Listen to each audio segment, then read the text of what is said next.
Oh, kumusta na dyan ngayon sa Pinas, bro? Okay lang po, basta ano lang, magtrabaho, tsaka ano lang tayo dyan. Huwag lang makisaw-saw sa Lang gobyerno, na oo. magulo, okay na. Magulo po rin, magulo yung ano ngayon, dalawang pangalan dito sa Pilipinas. Kasi nagrarally yun sila eh. Nanonood ako sa mga news eh. Yung nagrarally sila eh. Ano ba yung pinagralihan nila? Politika, politika. Di ba may, hindi yun kay about ni Sarah? Saan nag-rally? Wala naman ako nakita. Nandoon yata. Meron po Ate Salve, merong mga ano, meron mga rally-rally sa ano, sa may Mandaluyong. Oo. Marami ba? Kailan? Oo, ang dami nila. Nung Dami ano na. pa po, nung nitong linggo lang po. Ay talaga? Opo, magulo talaga, ano. Wala, nakakatakot nang umuwi. Ano bang nangyari ni Sarah kasi? Hindi pa kung sa akin lang sis, pinopolitical assassination kasi nila siya. Yung parang dinidiscredit na siya, parang ano na. So, parang nagdedefensa lang sa sarili niya, dinidefensahan niya yung sarili niya, parang gano'n. Opo. Makasara ba kayo? Kayong dalawa? Hindi naman, pero basta gusto ko lang yung ginawa yung ama niya nung siya yung nakaupo, gusto ko yung ginawa niya kasi despite sa COVID, ang dami niyang natapos, ang dami niyang nagawa. Si Sarah? Hindi, si Duterte, tatay niya. Opo. Iba po kasi si Tatay Digong noon kumpara ano, kay Ma'am Sara. Alam mo yung Noong mga eleksyon na yun, binoto ko po si Tatay Duterte. Binoto ko rin po sa unit team si Vice VP Sara. oo, ako rin. As in, bumuto talaga ako nung si Duterte ang ano. So ngayon, sinong binoto niyo nung nag-election? Si Bongbong? Si Marcos, pero nagsisi ako.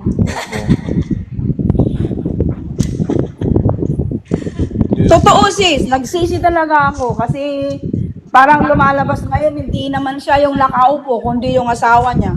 Sino dapat ang gusto niyong i-president kung hindi si Bongbong? Sino dapat ang gusto? Wala rin. Wala rin, oh. Di wala na kayong choice pala.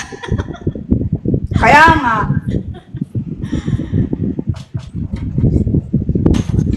Tapos ngayon, sino kaya? Kailan ba ang election uli? 2 years from now? Sa ano po, sa 2028. Ay, tagal-tagal pa pala. Opo. Meron ngayon sa 2025, kaso po sa ano po yan sa local election. Presidential, sa Senador, presidential. sa presidential po is 2028 pa po yan. Ay, matagal-tagal pa pala. So, Opo. ang ano talaga, ang project ni, magawa pa yan ni BBM. Maaga pa kasi. Ilang taon pa pala si BBM naka-ano dyan, naka-seats. 1, 2, 3 years pa, di ba? Opo. Oo, hindi naman kasi yan ganyan guys. Like, whoop, nanalo ka na. Whoop, wala na, nadami nang nagawa. Hindi, kasi dito din sa Amerika ganyan din eh. First year sa panalo mo pagka-president mo, meron kang magawa pero konti pa. Pagka second year na doon, kasi ganito kasi yun guys, yung unang previous na president, meron pa siya mga project noon, tapos Na ongoing. tatapusin yun. Tapos yung iba naman, may disagreement, sabi, huwag na lang tatapusin kasi iibahin natin. So, mga tipong mga ganun-ganun. Kaya minsan, matagalan talaga. So, continue kasi yan sa nagiging president na ngayon. Tulad ni Bongbong, kung anong nang mga na-umpisahan ni Duterte dati, pwede naman yung i-continue yun. Kinakampanya niya po. Opo. Kasi ganun yun. Pero naman dong hindi, pwede rin hindi. Halimbawa, sabihin ni Bongbong, mukhang hindi naman ito maganda kasi parang walang nangyayari dito. Ganito ganyan. So, iibahin natin, ilihis natin. So, gagawa siya ng plano para sa kanya. Kaya ngayon, nagtagal-tagal na konti. Diba? So, ganun talaga yung politics, guys. Hindi yan like, whew, gan, right there, nanalo na siya. O, bigyan mo na kami, ganyan. Wala. Pero merong mga priorities niyan. Kung si Bongbong, gina-prioritize niya yung sinasabi niyang ibaba yung kilo ng bigas, na ano ba yun niya? Nagawa ba niya yun? Malabo yun po, hindi po ano, pero kasi hindi naman mahirap doon na ipapabayad kasi ang kawawa rin naman po dyan is yung mga magsasaka. Kung ibaba ang presyo Mahal. ng bigas? Mahal ang abono. Oh, mahal talaga ang abono kasi ganito yun, guys. Ay, dapat no, I'm not president, but it's just my own words and point of view. Kasi nga, kung hindi rin ibaba ang mga, kasi uunahin talaga yung, ifo-focus natin yung mga farmer, Opo. how we can reduce the amount or decrease the amount of the rice or pagkain. So, kailangan i-focus dapat ni Marcos, siguro naman, hindi ko alam. Pero dapat i-focus talaga yung mga farmers. Bigyan sila ng discount ng mga abono. Bigyan sila ng mga machineries, discount prices. Wag yung i-discount sila kasi prioritize nga yung kung gusto nyong ibaba ang mga presyo ng bigas. So, kailangan i-focus ang mga farmers kasi sila ang gumagawa, di ba? Sila nag-produce dyan. So, anong gagawin? You have to reduce the amount of abono. Yung mga gagamitin sa mga farmers, they have to have a special discount or whatever. Bigyan nga yan sa government eh. Ang government nga minsan mag-supply dyan. Namimigay po sila ng mga gamit po sa mga magsasaka like mga traktor, mga Yes. yun po. Yes. Dito nga po ang isang kilo ng bigas namin dito is nasa 44, 45 ganun. Ano yan? Pero sa Bakit ibang yan? ano po sa ibang lugar mahal. Sa ibang lugar dito sa Pilipinas may mahal talaga. Kasi, Sa amin, Nasa lawag ka, Kabsat, di ba? kaya natin adapte lawag 44, 45 di per kilo dito iti bagas. 005 Gambler, akyat ka, kapatid. Nandiyan na siya. Kasi Kuya sinasabi Dam, mong mahal, ako. bro. Sinasabi mong mahal kasi malayo sila. Mahal ang mga may mga i-deliver pa yan, di ba? Minsan Opo, i-deliver opo, yan sa mga barko. Kaya mahal talaga. Kasi, Oo, nga, nakaakyat kami kanina. na-deliver na siya eh. Na ano lang siya. Yung mga shipment noon, nagbabayad sila. Ganon. So, Saka nandun na dito rin po yun. kasi is yung produkto po talaga dito is ano po yan po palay po talaga dito. Oo. Palay mais yan po ang ano na dito sa sa Ilocos. Yan, kaya mahal. Kaya mas maganda kung gusto kayong makatipid talaga, mas maganda tatira na lang sa probinsya. Di ba? Kasi nga nandoon na yung palayan sa probinsya, hindi na magta-travel ng de-deliver sila, mga export, import, ganun-ganun. So, syempre nagbabayad na yun, kaya mahal. Pero kung nandoon ka lang din sa province, yung malapit lang, so yun, mura doon. Siguro may 35 ang kilos, 48 kilos, ganun-ganun.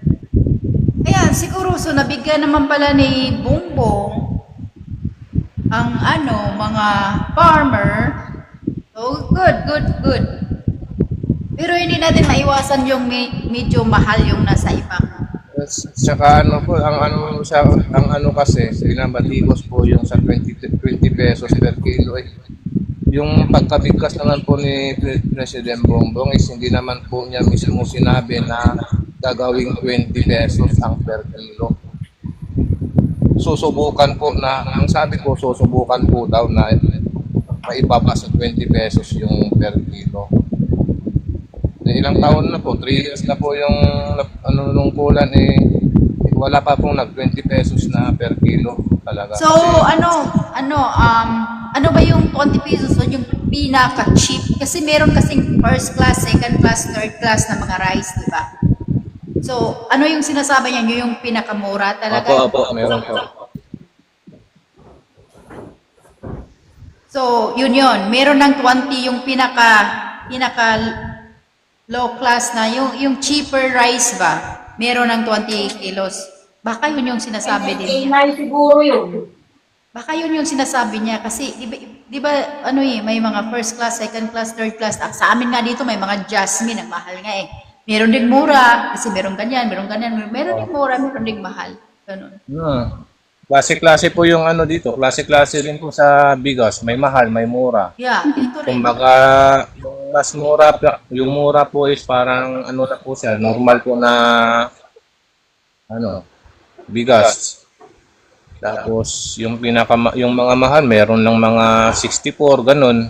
Pero maganda na po yung klase ng bigas. Yun na yung Masarap mga na po yun. fancy talaga. Yun yung mga fancy rice. Nandun na yun sa mga high-end restaurant kung gagamit noon. So, yeah, siyempre mamahal din yun kasi, ayun na, ang klase. Saka yung ano po kasi, yung mga bumibili po ng mga bigas sa mga magsasaka mura yung bili nila tapos pag sila na yung nagbenta, mahal na. As in, mahal na po. Nilalagyan na ng pangalan yung sako, yun na, mahal na po yan. Kasi nandun na yung mga brand name, nilagyan na yung mga name nila, mga brand. Nakagasto na rin sila, ganon. Tapos kung sila mismo kukuha doon sa manufacturing ng rice, so dadalhin nila sa Manila, lagyan nila ng brand nila, wala na, mahal na yun. Pero dito po sa Ilocos, napaka-ano na po, maganda na po ang ano ng takbo ng ano dito. Sa mga farmers po kasi priority na po yan dito.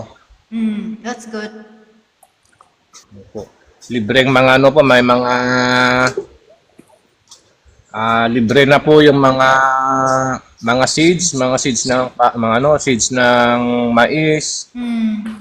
Mga equipment po na mga pang-tractor. Libre na po yun. So may nagawa pala si Bongbong.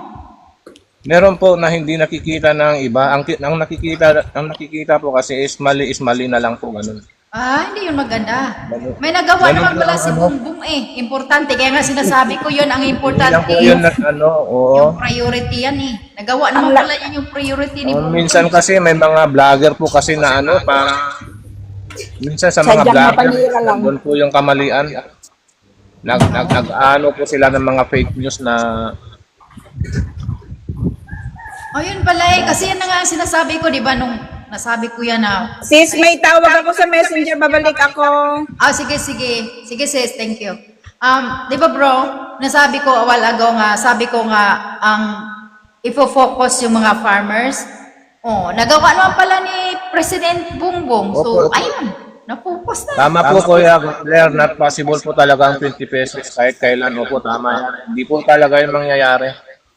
I agree with that talaga. Nandito ako Mismo sa po, US. mismo na po ang mismo pa ang presidente is hindi po talaga yan magagawa. Tsaka hindi na po talaga sinabi na gagawin yan. Susubukan daw na may Ayun ibaba. pala susubukan. Kung pwede masusubukan yon. Hindi yung mananatiling mahal po yung mga bilihin. Kahit paano po ay bumababa naman po. Yan. Basta ang mga primary kailangan sa pagkain, tulad ng pagkain, kailangan. Number 1 yan, di ba? Ang unang focus dyan talaga, farmer. Yan, focus pala niya. Binigyan na nga pala ng mga kagamitan Pati mga seeds, Opo, ano na lang, gagawin mo na lang is, alagaan mo na lang ng maayos yung tanim. Oo. Diba? Ang ganda na nga yan bravo pala ni BBM dyan. Kasi importante pagkain. Tapos yung mga ibang kinukomplain ng iba dyan, maghintay sila kasi hindi naman yan basta-bastang gawin agad. Ano yan? Magic? Hindi yan ima-magic, At saka, maraming magdesisyon yan. Yung sinasabi niya ng mga senator na sa cabinet, magdesisyon yan sila Hindi yan basta-bastang isa lang. Lahat sila mag-meeting yan, tapos i-decision yan.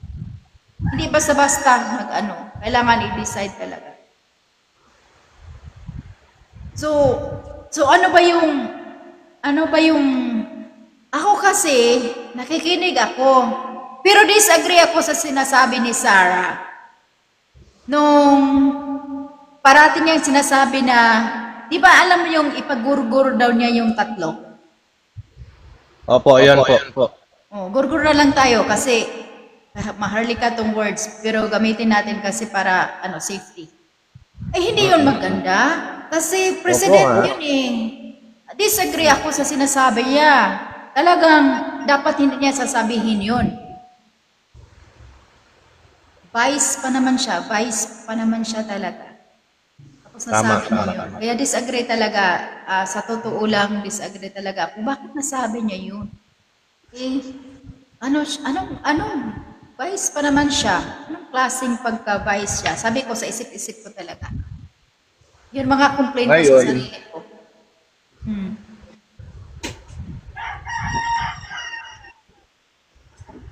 Ito namang mga vlogger na iba, yung pagkakasabi daw yung pagkasabi ni Ma'am Sara na gano'n. Tsaka daw po mangyayari yun kung ganun po ang mangyayari sa kanya.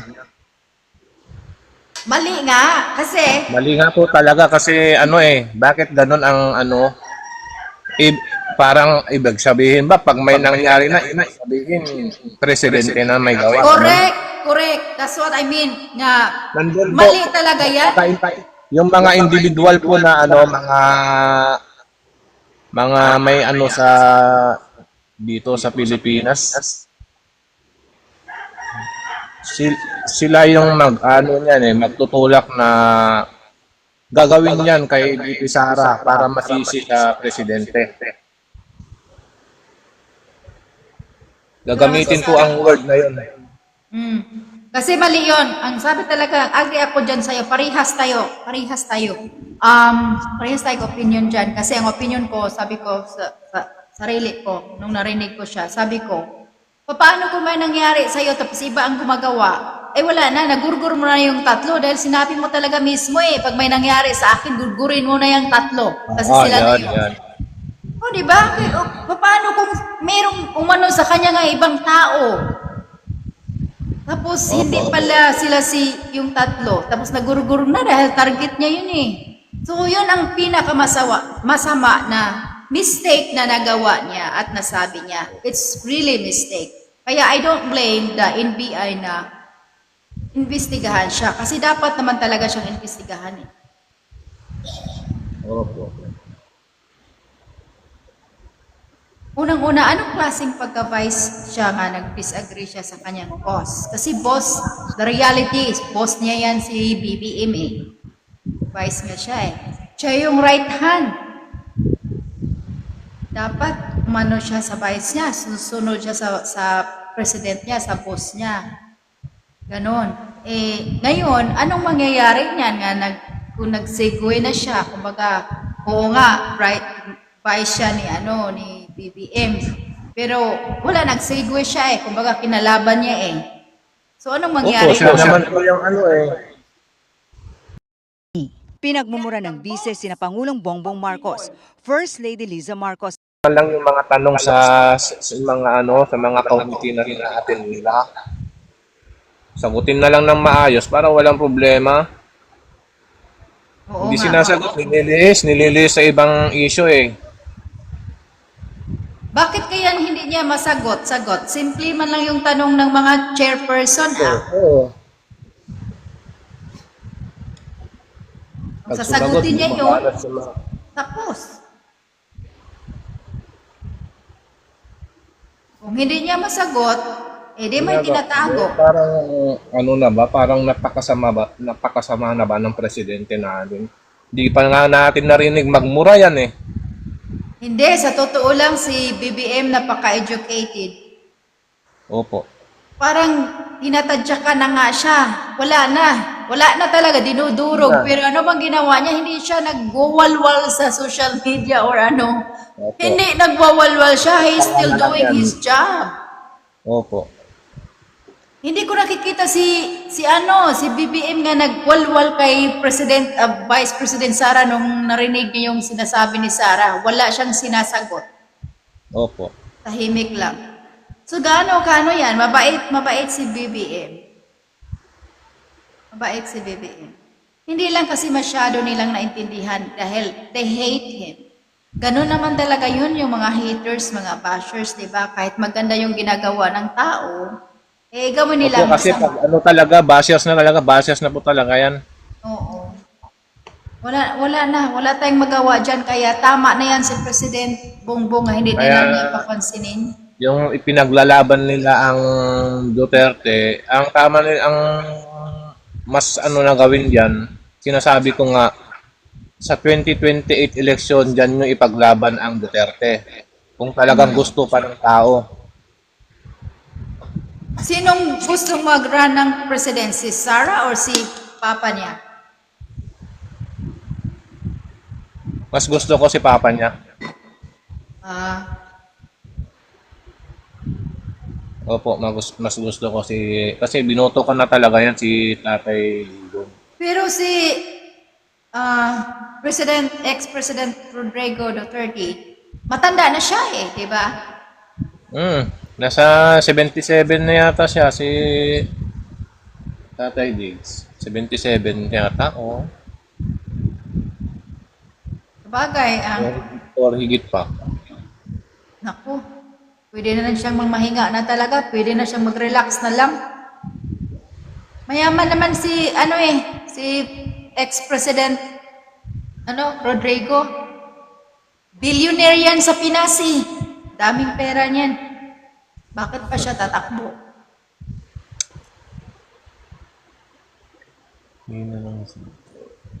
At saka kung si Sara naman, hindi ko, ako no, para lang to sa akin no, I cannot trust Sara nga magiging president siya. Kasi medyo may pagka-high blood siya eh. Opo. Madali siya Malabo yung kahit magalit. ano. Mga sinasabi nila na nanalo daw si BBM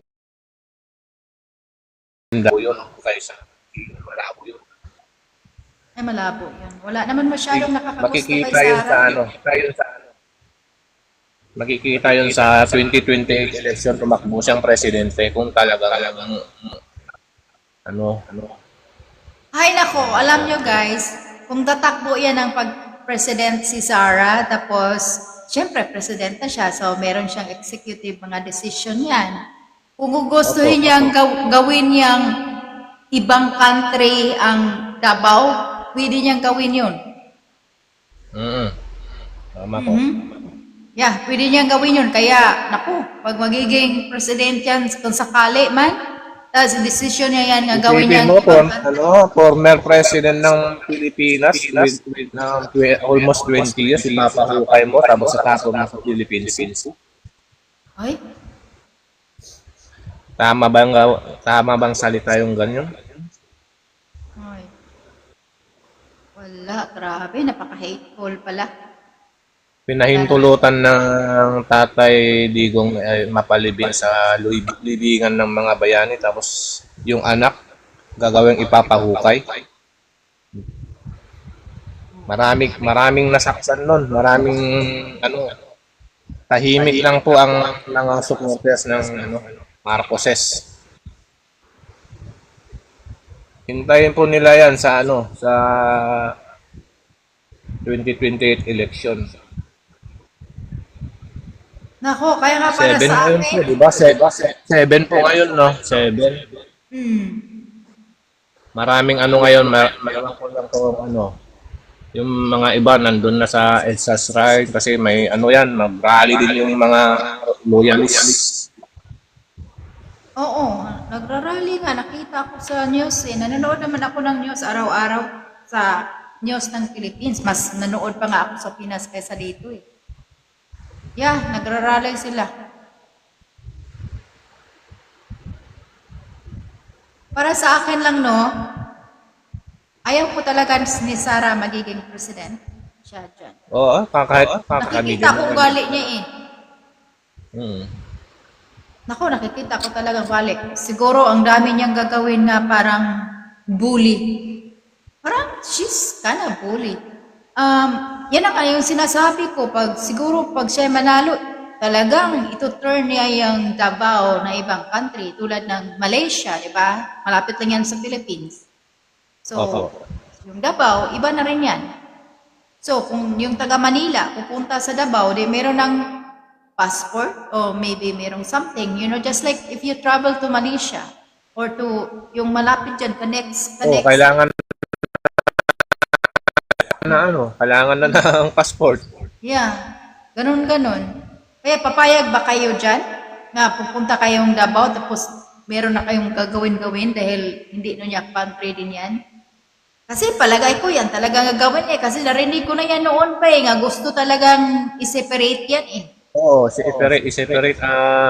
i-separate ang Mindanao, buong Mindanao po. Oo, yeah.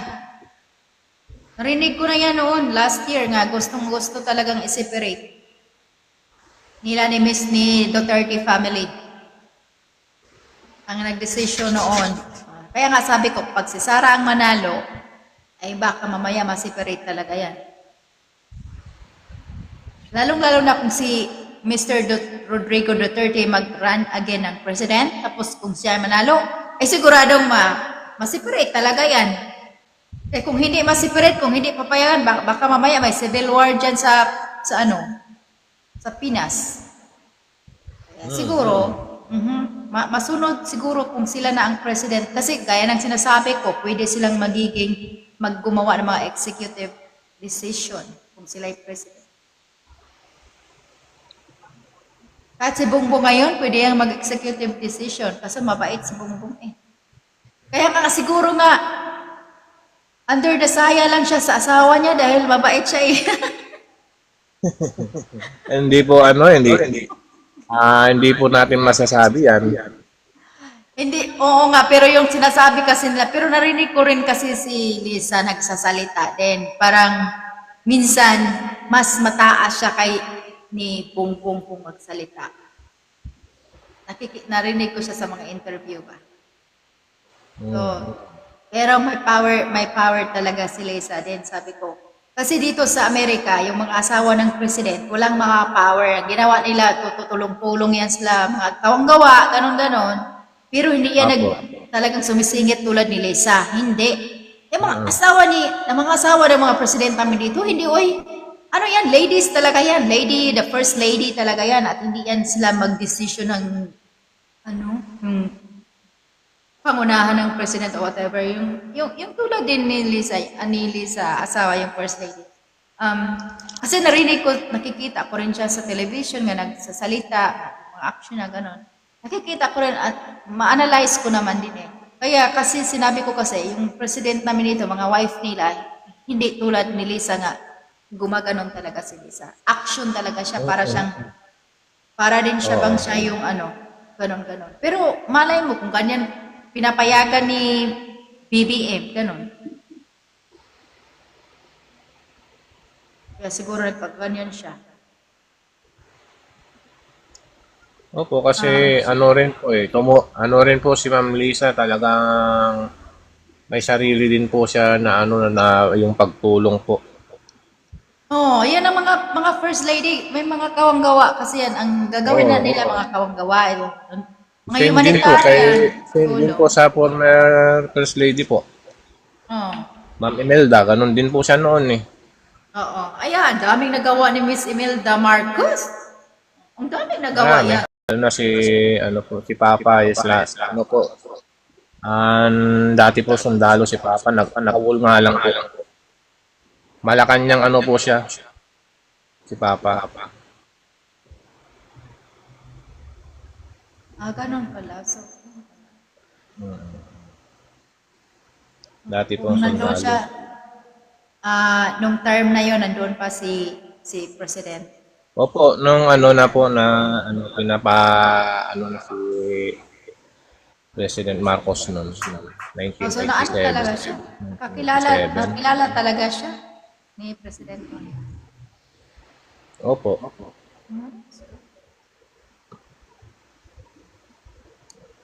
Yeah, mga ganyan. Kaya sabi ko guys, kung manalo yan, kung mag-run yan si Sara, kailangan iisipin yung taga-Pinas. Isipin nyo talaga kung anong mangyayari. Hindi lang, ay gusto ko siya, ibubuto ko siya. No! It's not about liking. It's not about because you like that person and you vote for them. Yes, yes. It is about how she can bring to the Philippines. Kailangan talaga yun ang pipiliin nyo. Kayong mga Duterte loyalist dyan, baka kung tatakbo si Sara, basta kay like kayo dyan, you love their family and everything, tapos pipiliin nyo, nako, baka magsisi kayo. Pag-isipan nyo talaga. Kasi, nakikita na natin yung goal dyan eh. Iibahin ang, i-separate ang Davao eh. Gawing country. Ayan. Isa na yun sa mga red flags kung sakasakaling manalo ang mga Duterte again as a president. Paalaala lang yan guys, matagal pa naman yun. Pero yan talaga ang mangyayari niyan.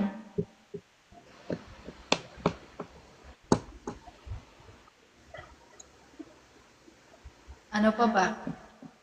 Di ba yung mga anak ni Rodrigo Duterte, mga politics din yan, no? Opo, politics din po. Sa mga congressman at mayor din po sila sa Davao. Wala na. Wala na.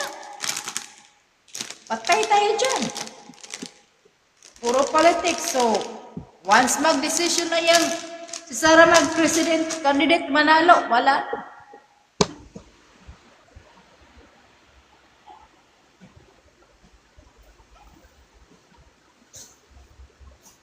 Sigurado na yan. Maghari-harian. Ewan ko, bakit hindi sila tumuloy na tumakbo na senador?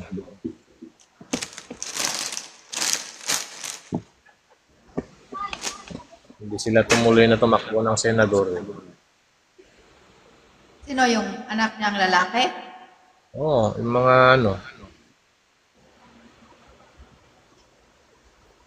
Baka si Sara ang kasi gusto nila talaga maging bahay nila yung Davao. Sa Oo, kanila yan. ang sila yung maging sa Davao talaga. Oh, yun na pala eh. Lalo na ngayon, may magiging kalaban sila doon ngayon. Sinong kalaban? May kalaban sila doon na dati nilang kaalyansa. Yung babae, yung apelyido nun? Ano ba yung apelyido nun? Minares. Nandun, basta babae po yun. Tatakbong mayor or congressman doon. Congresswoman sa. Yun ang magiging kalaban ni Paulo Duterte. Kung hindi ako nagkakamali. Dati rin po nilang alyansa pero na linabanan na sila. Nagising.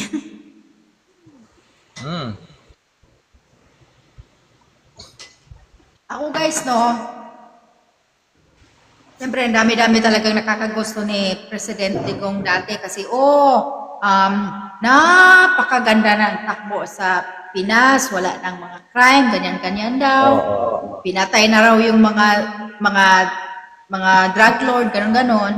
Pero, wait a minute, noon pa ako nag-disagree dyan. Kasi, alam ko ang Pinas ay, kung ikay mayaman, you're powerful. Kung ikay mahirap ka talaga. So ngayon, yung ginagawa ni Rodrigo Duterte at that time, yung war on drug, disagree ako doon. Kasi, ang dami kong, sabi ko sa'yo, nanonood ako ng News Philippines everyday noon pa. Ang mga bata noon, mawala sila agad-agad ng tatay or kapatid nilang matanda. Kasi, Opo. i-shoot na dahil nga nakita nga nag-ano daw. So, ngayon, kaya disagree ako dyan kasi nga yung sinasabing, riding in tandem or something like that. AJKR. May mga ganun ba yun? Basta yung taga-ganon ba? Opo, yun. So may mga power na yon sila. Kung pwede silang, halimbawa, galit sila sa isang tao, tapos pwede nilang patayin, tapos sabihin lang, ay, nag-ano yan, nakita namin na ganyan. O, di ba? Mga ano na yon, isang disadvantage na yon. Tapos mahirap parati ang nag-ano. Yun, ang mahirap. Bakit mahirap? Kaya sinasabi ko, kung gugustuhin ni ex-president dati yung war niya, dapat ang tatarget niya yung talagang nasa taas. Huwag yung nasa baba. Mga malalaki na. Oh, yung sa taas talaga, yung sa taas. Oo, yung malalaki talaga. Huwag yung Ma'am mamahirap. Elsa, hello po, Ma'am Elsa. Nandyan si Ma'am Elsa. Hi, Elsa. Opo. Ako, yun ang aking opinion dati. Sabi ko, kawawa yung mga nagdadrive ng tricycle, pinapatay, yung nandyan lang sa likod ng bahay, nag-chatting, whatever, ganun-ganun, may nakita daw nga kaya kinanya na lang, yung isang bata umiiyak dahil, wala, basta bata pa siya, tapos namatay ang tatay niya dahil nakita talaga niyang natulog lang daw, ganun-ganun. Tapos, yun, ako disagree talaga. Ako sa sakaling gugustuhin ko yun, kung mag-agree man ako ng war on drug, pero gusto ko, yung nasa taas ang unahin niya, yung nasa head talaga. Huwag yung mamahirap na nasa palye. Huwag yun. Kasi yung sa taas, kumbaga yun yung nag-produce yung nag-produce dito. Kaya wag yang nasa maliliit, yung unahin mo yun kasi kawawa naman yung sa baba. Ano lang din po yan kasi yung mga biktima lang din po. Correct. Yan ang sinasabi ko. Biktima lang din yun. Malay mo talagang pinipilit sila pag patinda niyan. Kung hindi, nako baka igugurgur sila. Diba? Hindi natin alam yung dahilan dyan. Opo. So, kailangan talaga, kung ikay matapang at yung sinasabi mo nga war on drug, kasi matapang ka nga, oy, tatargetin mo yung nasa taas, sa taas talaga. Huwag yung mga tao lang mismo nag-drive ng tricycle, yung mga tao nga local people nagtatrabaho lang. Relax Ang mali pa dyan is maraming mga matataas na opisyal na sila na yung protector ng droga. Oo, yun na yun. Kasi, yung nga sinasabi ko, malay mo. Dapat mga protector na matataas yung dapat ang inuuna. Oo, yun nga, yung nasa mataas, yung nasa taas. Hindi ba ubos-ubos? Ang daming mahuhuli na bakit hindi na ubos? Saan nila nilalagay yun? Kundi, i-roll lang din ng matataas na protector. Ganito Huli, yun. ganito, nakuha. Tapos, ibibigay ulit sa mga ibang, Oo. O yun, hindi maubos. Kaya nga sinasabi, kung gusto mong patayin ang isang punong kahoy, ay mapatay mo agad kung kukunin yung roots. Kukunin mo yung roots. Pero kung sa sanga-sanga lang, wala yan. Tutubo mo sanga, tutubo ulit yan. tutubo pa rin yan. So, kaya sinasabi ko, kawawa naman yung mga bata lang na nawala ng mga tatay nila dahil lang sa Tapos yung nasa taas, mga drug lord nandyan lang, naka-hide lang. Keep producing, ganon. Kaya sabi ko, mali yon. Kaya, Saka alam mo ate, tsaka yung lahat na lang ng pinapakita na mga AJ, kaya lagi may baril, hindi mo man masabi kung laglaban o nilagay lang. yes, correct. Uso yan mga ganyan, mga planted. Oo. Kaya kawawa talaga pag pag mahirap ka lang kasi yung ganas, ang dami nang nawawalang, ang dami nang nawala na, mali, Sa mga yung paghirap ng mga iba dyan pag nahihirapan na kayo sa buhay, hirap kayo magumita ng pera, wag nyo na lang pasukin yung ganyan kasi nagiging komplikado, buhay nyo nakataya dyan. Kawawa pa yung may iwan yung pamilya, mga bata pa na wala pa sa tamang edad para iwan ng isang ama. Hindi pa kayang tumayo sa sarili. Kawawa. Oo. Mga 10 or 11 years old, in-interview talaga grabe siya kaiyak talaga. madudurog ang puso mo kung ikay maawain ng tao mahirap. Kasi nga, sabi niya, nagdadrive lang daw yung tatay niya, tapos na mahinga lang daw sila doon sa corner. Mahinga kasi nga inaantok. Doon, nakatulog sila. Na nandoon din ang bata. Sabi niya, nakita daw talaga niya nga, inano ang tatay niya. Nung pinuntahan ng tatay niya, wala na, patay na. So, iyak siya ng iyak. So, nakita talaga. So, doon, grabe talaga. Kaya mabuti naman, wala na ngayon ang war on drug, di ba? Wala na ang mga nangyayari ganun. Pero mga drugs, nandyan pa rin, mga ano. Hindi yan mawawala. Bawal na gamot. Nandyan pa rin yan, hindi yan mawawala. Hindi yan mawawala. Alam naman natin, hindi yan mawawala. Hindi yan mawawala talaga. Kaya kung sakasakaling gugustuhin yung ano yan, kailangan unahin yung nasa taas dyan. Kailangan meron silang mga, alam mo na, mga secret agents. Ang ganun. So, Marami kasi, may na ano ako dito na mga pulis din, nasa CIDG, sila yung mga nagre-raid ng mga ganyan, mga drugs. Yun pala, isa din pala sila sa mga gumagamit. ay, oo. Ngayon,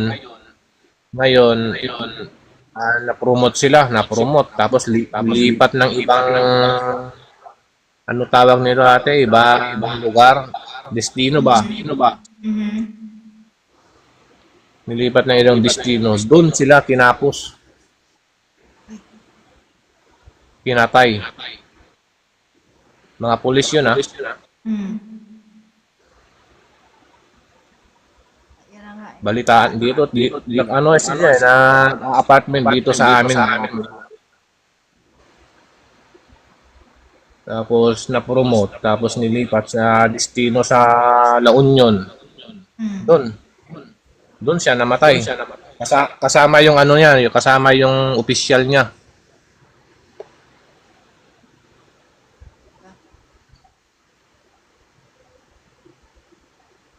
So, sino kaya nagpatay noon? Tulad lang nila, kaparo lang din nila. Oo, pwedeng ganun. Katulad lang din nila kasi pag marami ka nang alam dyan. Kasi ang ano diyan, Puera de los Benos is pulis laban sa pulis na rin yung nangyayari minsan sa dahil dyan sa negosyo na yan. Totoo yan, pulis laban sa pulis. Sino bang mayor sa buong Davao? Mga Duterte? Hindi. Ang isa po dyan is Duterte po ang mayor ng isang batch ng Davao po, Davao. Hmm. Pero sila ang mga powerful dyan sa Davao, mga Duterte. Opo, sa Davao City yan. Sila dyan talaga. Yeah, sila maghahari. Sila Magkaroon rin yan yung congressman, sila din eh. May congressman din sila dyan eh. Oh? Ah, Si Baste.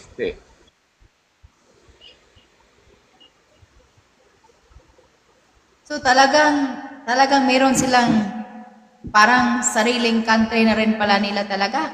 Kulang lang Philippines, kulang yan ang separation ng Opo.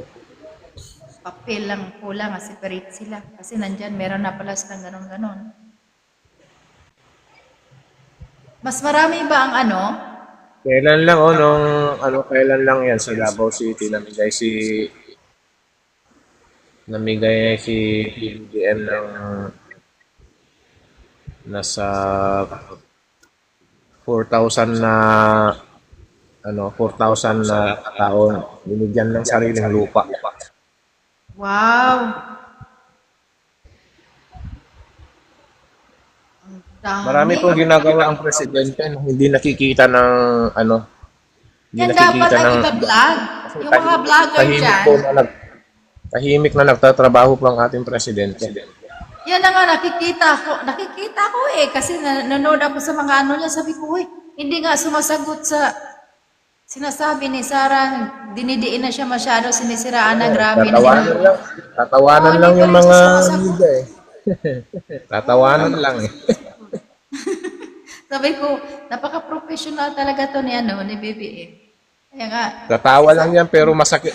Para sa mga ano, nasasaktan sila yung mga ano dyan, mga ibang supporter sa kabila. nasasaktan. Talaga Tinatawanan nasasaktan lang sila. eh. Sila na lang yung mag-aaway doon sa mga basher kasi ayaw ni kasi nga sabihin ni Bongbong, wala na akong time dyan. Ang aking job, I have a lot of responsibility. Unahin ko muna itong mga tao ko kasi ako ang president. Ganun lang yun. Tama naman yun. Kasi kung gugustuhin niya, ay naku, sasabihin niya, sige, Meron pa ate yung ano, meron ako nakita dito sa TikTok na nag-upload ng ano, kinumpara yung sinong kay Ma'am ano ba yung dating Vice President natin, Ma'am mga tao. Kalimutan ko siguro. Di ba po nag-ano yung mga bagyo-bagyo dito sa part ng ano. Ngayon po namigay po ang presidente, namigay po ang gobyerno ng mga bubong. Kasi mga nasira po yung mga bahay-bahay, nasira.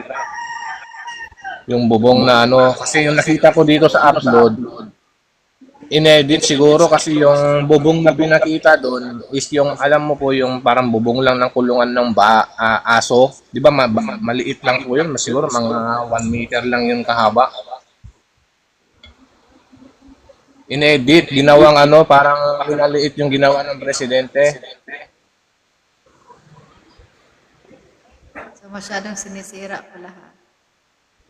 Eh nung pinanood ko yung totoong video is napakahaba ng ano, bubong na binigay, mahahaba talaga as in mahaba. Alam mo talaga pag mga basher talaga gagawa at gagawa ng mga fake. Gagawa talaga. Oo, walang sa mga basher talaga hindi yan gagawa ng tama, hindi yan mag-ano ng tamang ano kundi fake, lahat fake. Oo. Di ba maraming vlogger si BBM? Dapat binablog nila yung whole, talaga yung totoo, yung lahat. Wala nang edit-edit.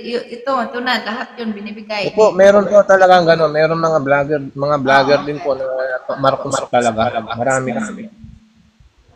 Iba-vlog yun, tapos lahat ay share natin. Share. Pag may dumadaan po sa akin na gano'n, sineshare ko po talaga. Oo nga, ang dami talagang nagawa. Ang daming nagawa ni Ferdinand Marcos dati, pati si Imelda. Marami silang nagawa. Hanggang ngayon, marami pa. Kaya ngayon si Bongbong, kagaya na rin si Bongbong, marami siyang ginagawa. Kaso lang ang dami talagang gustong hilain siya. Kaya yan. Pero, continue man lang si Bongbong sa ginagawa niya. Ayan, that's good. That's good talaga. Pero sa Yung mga akin lang, dumadaan naman sa FYP ko na mga DDS naman is yung panlalait ng mga sa comment na panlalait. Nagko-comment din ako sa ang comment ko naman hintayin nyo ang election sa 2022. Doon nyo naman ipaglaban ang Duterte nyo. Sabi ko gano'n. Gano'n lang. ano sabi nila? Aaway pa rin. Gusto nila talagang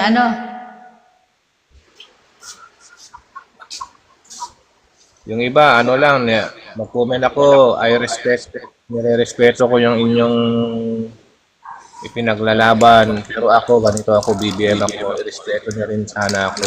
Good vibes lang tayo dito, ganun lang po.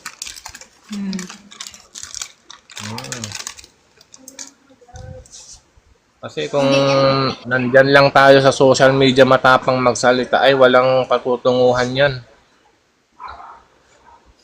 Ay, wala. Social media lang yan.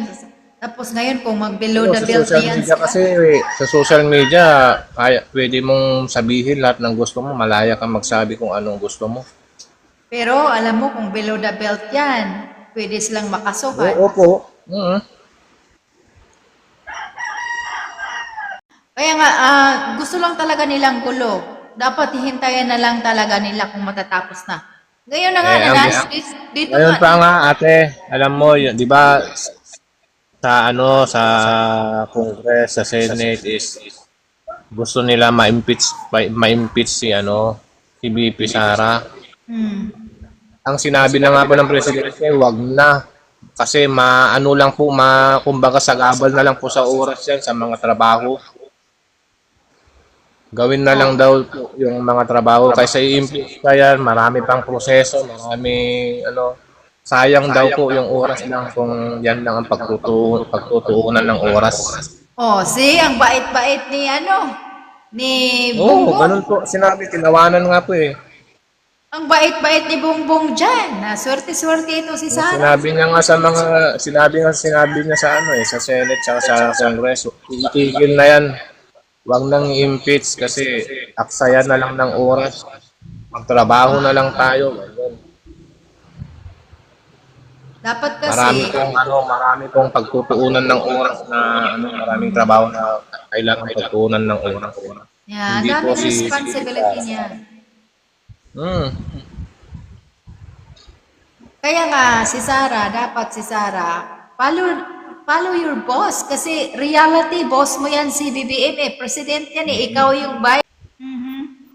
Kaya anong klaseng pagka-vice ka kung hindi ka susunod sa boss mo, kung nandoon ka sa kabila?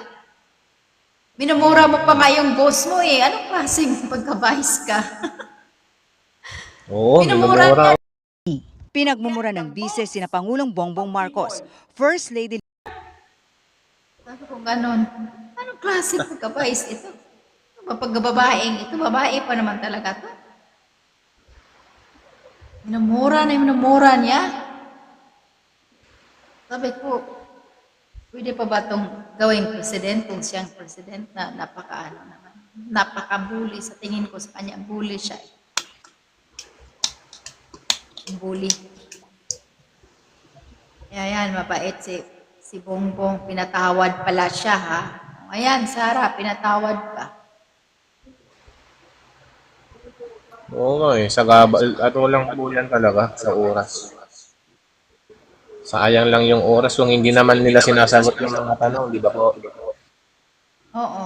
Hindi, bakit ka naman kaya? Ano palagay mo? Bakit Ma'am hindi Elsa, hello po. Akyat po kayo, Ma'am Elsa. Elsa, thank you sa roses. Ano sa palagay mo? Bakit hindi sinagot ni Sarah yung question ng mga chairperson sa kanya?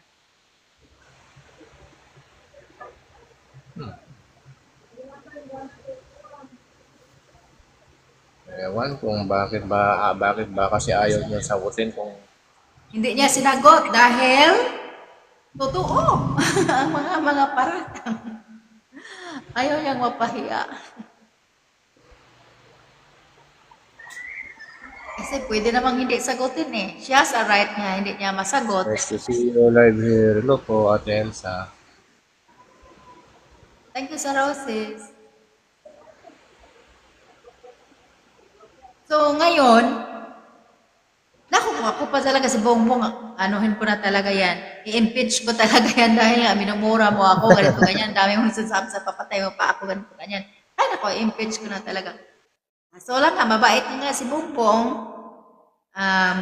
Responsible si Bongbong. Inuuna niya yung mga tao, yung trabaho niya, inuuna niya kahit. Kasi naman siguro din, alam mo, pangalawa siguro nga bakit napatawad ni Bongbong or hindi na niya anuhin si Sara, yung bang okay lang siya. Dahil, di ba friend yan sila dati? Opo, opo. Friend yan sila Kasi nga, dati, napaka-gentleman pala to ni Bongbong. Unitin po kasi Oo, friend Dati, yan Elsa. sila dati.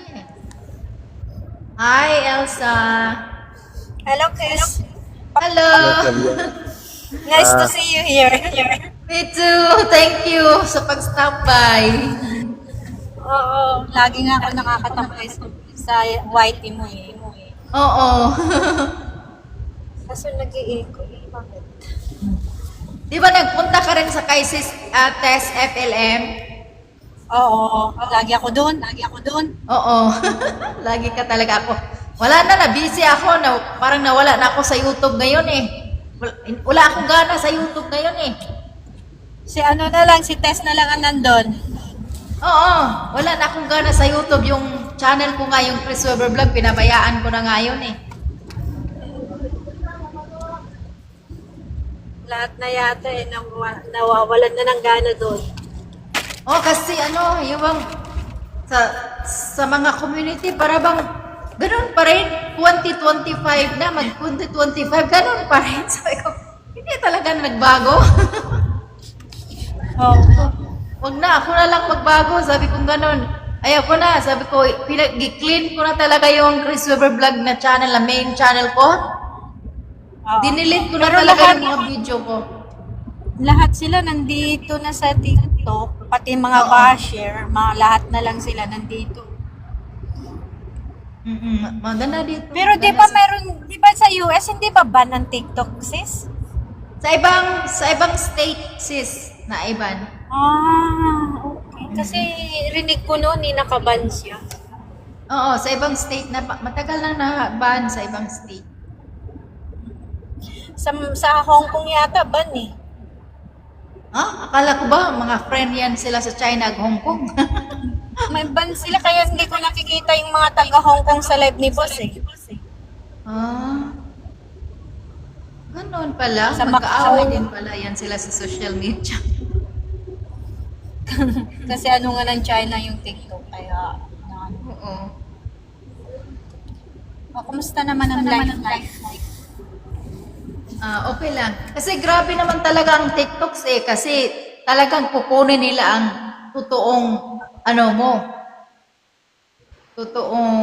tawag nila, information mo.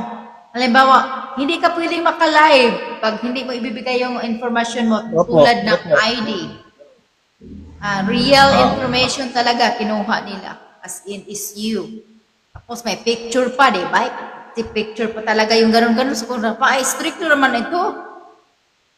Opo. Sabi ko Tsaka nga, napipilter po mga comment.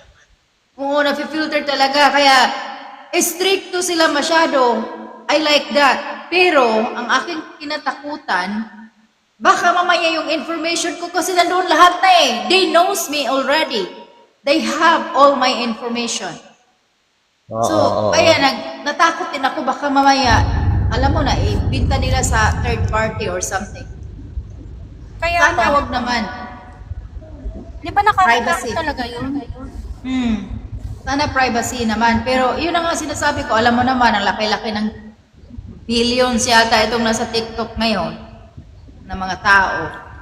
Dami-dami. Kasi ngayon, ang daming mga scammer, so nakakatakot. So ikaw sis, Elsa, nakapag-live ka na? Hindi pa ako nagla-live kasi busy sa work. Oo. So, Umaakit wag ka nang lang ako mag-live, sa mga sis. taga-FLM.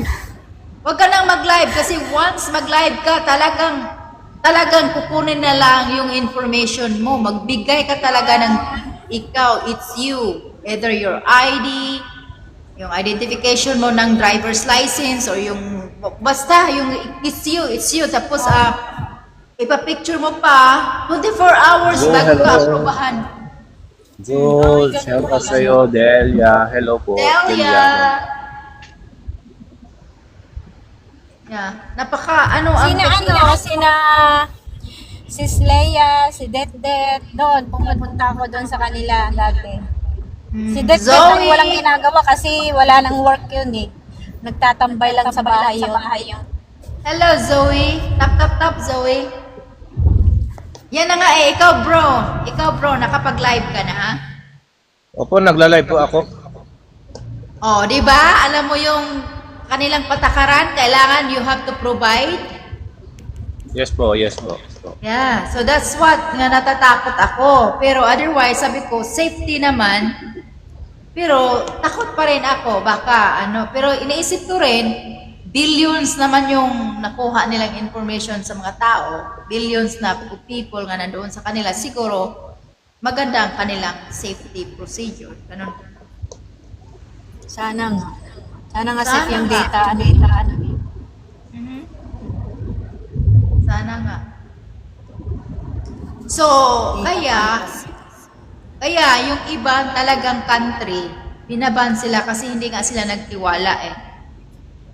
Ganun pala yun. Kaya pala hindi Oo. sila binaban. Ganon yun sis, hindi sila nagtitiwala. Baka makuha ang, alam mo na, mga information. Oo.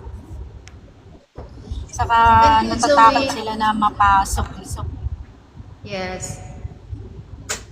ng mga Chinese, mga inject. Mhm. Thank you, Zoe. Thank you, Delia.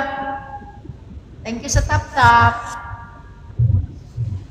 So, ayan talaga, totoo yan. Kaya ngayon, yung sinasabi mo sa Hong Kong, baka mamaya, di na talaga silang tiwala. Di ba sa ano, saan ba yan ang kapatid ni Sonny Aguilar? Dito sa Dubai. Dito sa amin. Di ba bawal yan dyan ang TikTok? Hindi. Hindi naman siya nakaban. Hindi hindi siya nakaban. Pinaka-stricto pa naman yan dyan. Yung ano, yung Iran. Iran, di ba? Hindi. Abu Dhabi. UAE. Asan ba yung Iraq? Di ba yun mga stricto yun? Iba yun. Oh, yun. Bawal. Mga bawal Sa nga yung Iran. YouTube bro. Parang gano'n. Kasi narinig ko si Boss FLM nung naka-live siya, tinuturuan niya yung taga Macau yata or Hong Kong na mag-VPN sila. Ganon. So, sabi ko baka pa yung TikTok doon eh.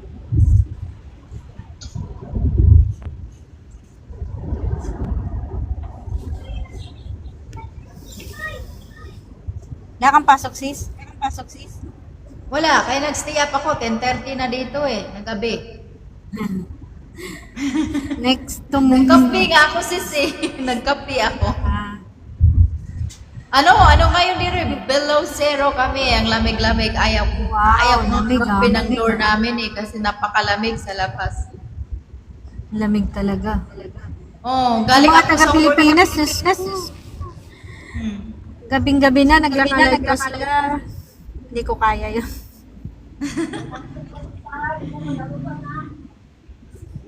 Biro mo kanina, gusto kong magdaan ng store. Galing ako sa work. Gusto ko na lang mag-stop by sa store. Sus! Pagbaba ko, grabe kalamig ko. Wag na, uwi na lang ako. Grabe kalamig talaga. Lamig. Pero sa Buti totoo wala lang, kang mas snow dyan. Ay, naka-snow na kami. 3 times na kaming naka-snow dito. Pero, Saan ka sa US, sis? dito lang sa USA, tago-tago. Tago-tago. Marami akong buzzers, sis. Hindi ako magsasabi sa ano. Okay. Oh, sige. I understand.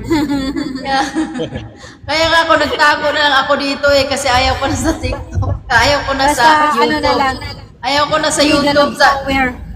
Oo, middle of nowhere na lang. Sabi nga na si Sistis nga kasi yung isa kong pangalan yung aking main channel na Chris Weber Vlog. Nagiging UN na UN. Tapos nag-comment ako kay Sistes. Sabi niya, "Uy, may bago rito ah. Ba't may naka-jacket?" So tingnan niya, si Chris Weber pa na to. Sabi niya, "Bakit ki-change no? Nag-hide ka no?" Oh, wala na kasi ayaw ko na nasasawa na kasi ako eh. Oo, same thing na lang. Lagi na lang ganyan. Nakakatawa talaga. Si Jaja kapang lagi kong nakikita rin siya. Nakikita dami yung post sa YT. Oo, iwan ko kaya kanang hindi na siya masyadong nagla-live din, Hindi na, nagpo-post na oo. sa community niya. Community lang, Oo. Minsan nag-guess siya kay Det. Ganun na lang din. Dumadalaw-dalaw. Oo. Parang ako kasi sis, nagsawa na kasi ako para bang ayaw ko nang makinig sa mga the same thing, ganun pa rin yung mga topics. Parang nagsawa na talaga. Sa ilang taon ba naman? Oo. Ilang taon na, no? Oo. Ay, ilang taon na. Talaga matagal na. Matagal na talaga. Meron mo 2024, mag-2025 na nga. Yun na nga, nag-decide na talaga ako ngayong year na to. Sabi ko, wala, mag-2025 na, ayaw ko na. Ayaw ko na nito. Relax muna ako doon. Ako sa TikToks, sa aking Facebook. Kayo ang nakikipaglaban. Oo. Kaya sabi ko, wag na, kasi pajulit-julit na lang eh. Oo. Same thing. Same issues. Yeah, wala lang katapusan. Oo. Kasi pag pinatulan mo yan, sige nang sige. Oo. Kasi pag mag-live ako, sa aking main channel, nagla-live ako, Chris Weber Vlog.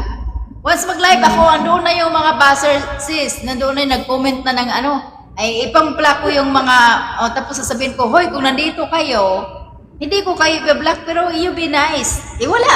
Magsasabi talaga ng masama, wala. Ngayon, ayaw ko rin kasing magagalit, kaya sabi ko, ako na lang sigurong iiwas. Sabi ko ganun, ayaw ko na lang. Oh. Kasi naman, hindi sila talaga tumitigil. Ewan ko ba Hindi matawag talaga. ng utak. Wala naman silang napapala doon. Ay, yung iba, napapala dahil gusto nila yung yung may manood sa kanila kung magla-live sila. Yun lang. Oo, kasi revenue na rin yun eh. Revenue na rin yun. Tapos magkaroon sila ng maraming subscribers. Kasi alam mo naman, kung saan yung walwalan, dumadami ang nag-views. So, magkaroon sila ng subscribers. Kailangan din yung subscribers, yung mga legit na subscribers talaga. Hindi yung pangat lang. Kasi once magkaroon ka rin ng subscribers na marami, so, 100,000, meron ka ng silver yata, no? Silver ba yun? Kasi 1 million yung gold. So, white eh. Okay. Yeah. Saka yung iba dyan, kaya nagwawalwal, ang hinahabol din nila yung mga super chat. Yung mga nagsusuper chat. Oo. Nainggit sila kay Boss Daddy. Oo. Doon sila humahabol din sa super chat. Kaya,